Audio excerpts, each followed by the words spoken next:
Thank you so much.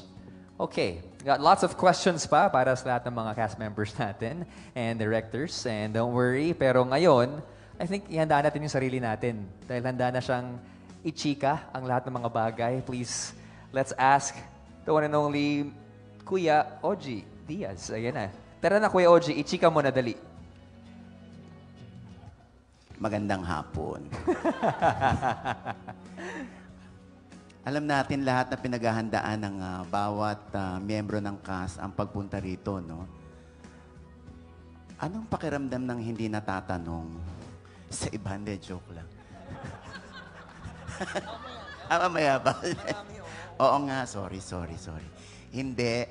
Kasi, syempre, pag masyado kang babad sa SOCMED, so mapapansin mo, na parang sumasabay doon sa Don Bell yung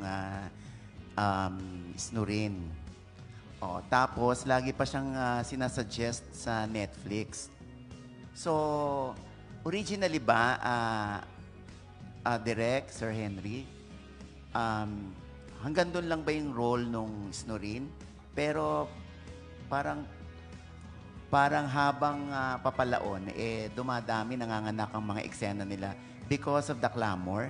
No, at sa simula pa lang ng conceptualization ng Can't Buy Me Love, meron talaga na nakaplanta talaga kami for a subplot ng kwento ng Snoop at ng Irene. Mm-hmm.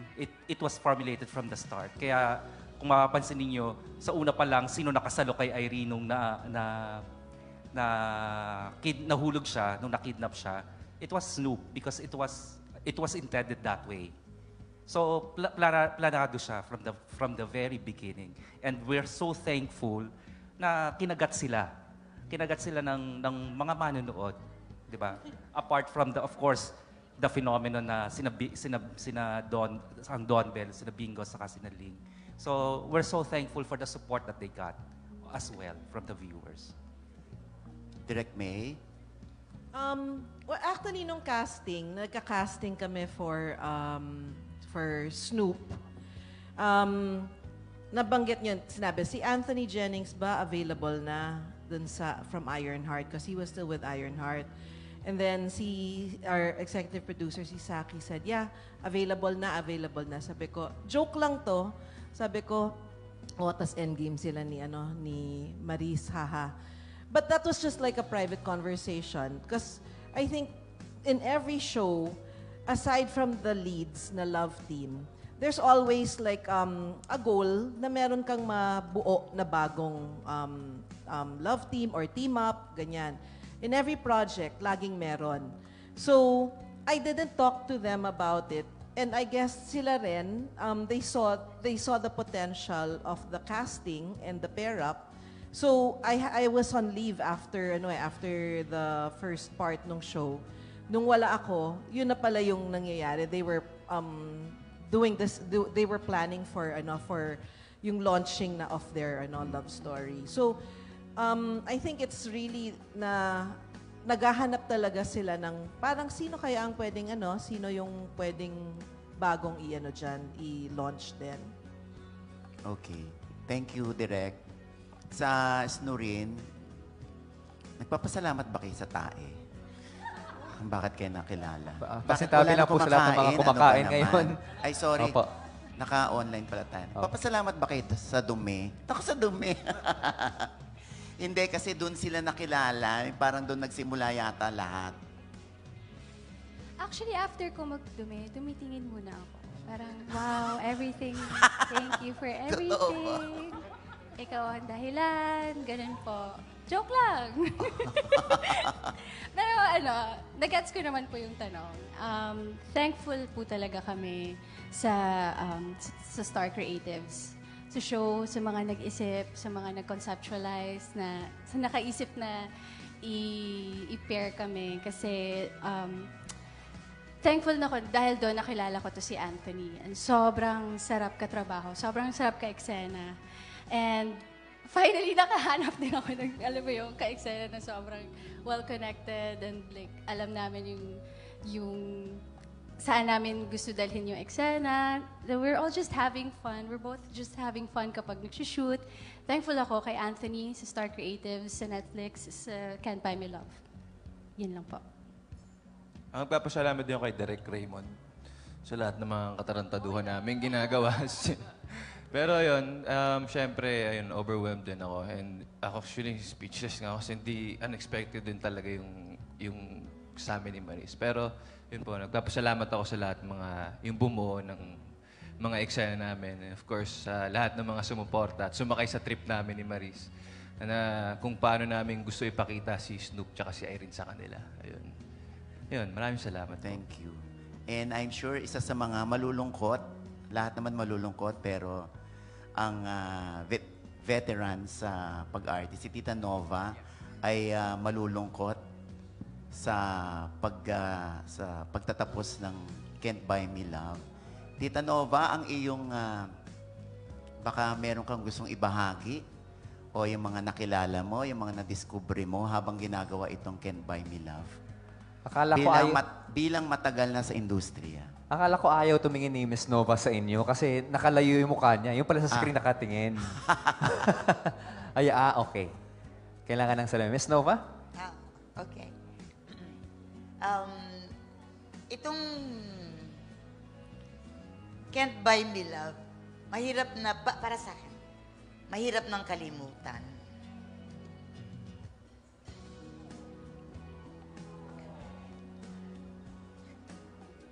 Walong buwan na pagsasama at hindi biro ang relasyon.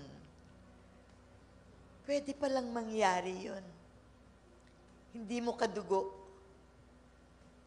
Pero, binibigay mo ang puso mo, ang lahat. Itinuring mong anak. Kung ano ang pain niya, pain mo. Pero hindi mo siya kadugo. Ganon ka-powerful ang love.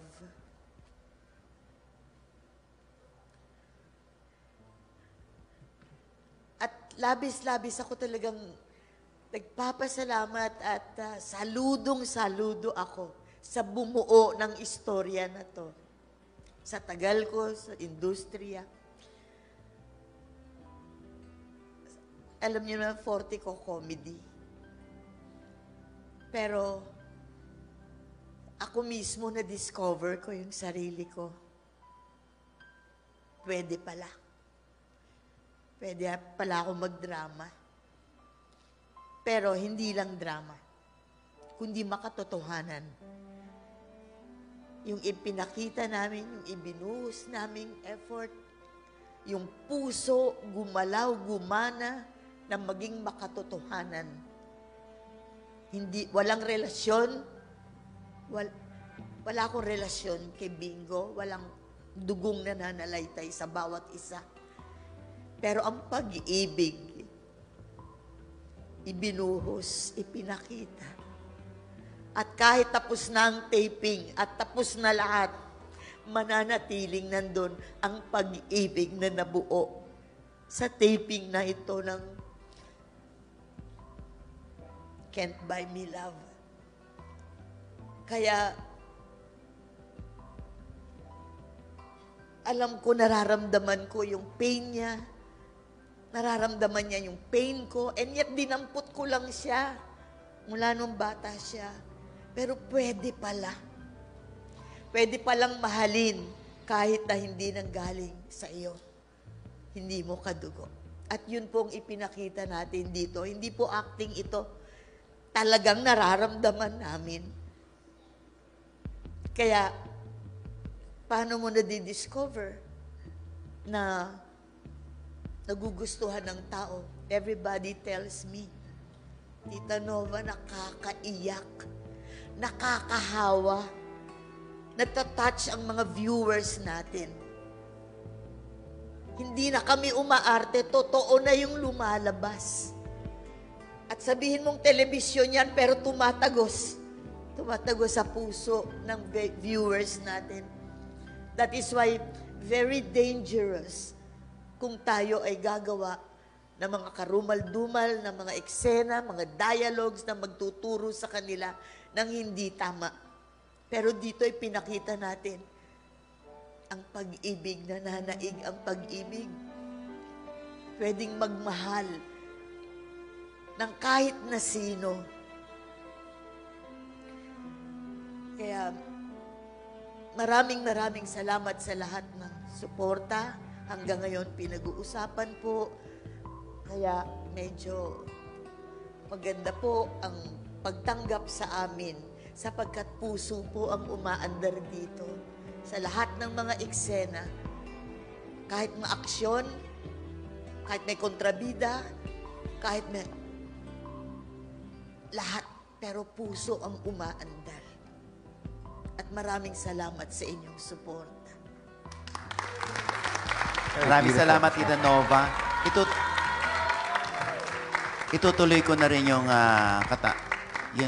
katanungan ko kay Tita Nova, kina Rufa, dahil medyo pinipigilan nilang lumuha kanina, si Direk Ruel, si Agot, si Kyla. Ano yung, bakit kayo medyo naluha sa mga narinig mula kay Tita Nova? Well, si Tita Nova is so full of wisdom dahil matagal na siya sa industriya. So, from being fun and light, bilang nagsalita na si Tita Nova, lahat nakinig. At naantig yung damdamin namin dahil talagang mamimiss talaga naming lahat ang isa't isa. Totoo yung sinabi niya. Wala dito sa amin na isa talagang pastar or nagbigay ng bad vibes. Everyone's just so professional.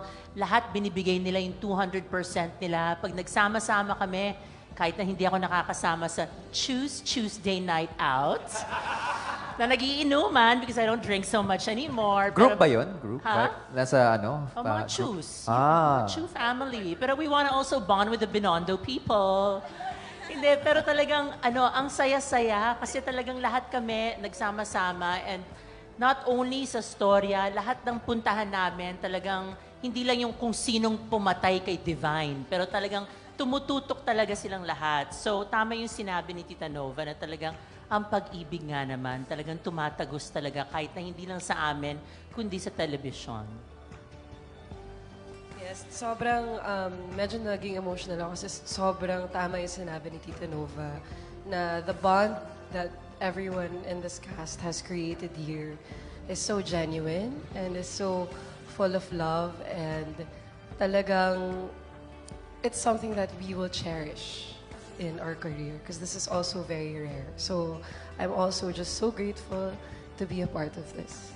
So mamamiss ko kay Ran. Direk Ruel? Binisto mo kami. Hindi, nag-umpisa yan kasi nang minsan, alam namin, nararamdaman na rin namin na matatapos na yung taping, mga a month before, na parang nangyari na isang beses na pinaka-last scene na kukunan, magkakasama kaming pamilya, in Choose. Sabi namin, sa long day, alika, mag-unwind na lang tayo. So from then on, tuwing Tuesday, kasi pag Wednesday kasi wala naman kaming taping, we make sure that we bond together. This is after shooting, So we call it Choose Night.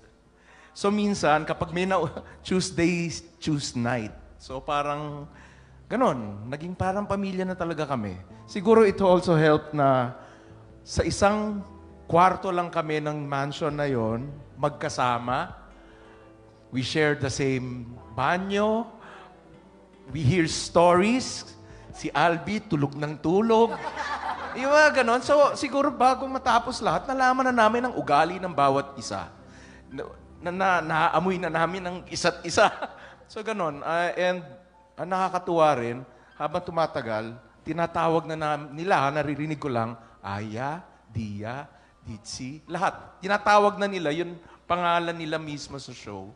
So, tawag. I think it's the terms, yung tinatawag ng terms of endearment. So, we're so happy na because of this character, talaga na-extend yung bonding namin as a family. And it shows, Miss Agot.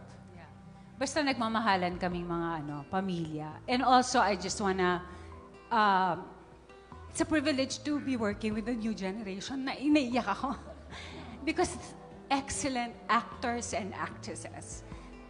Not only on screen, but they're very, very professional, even off screen. So, it's a privilege to be working with you. So, yun lang. Iyak ako kasi malapit na.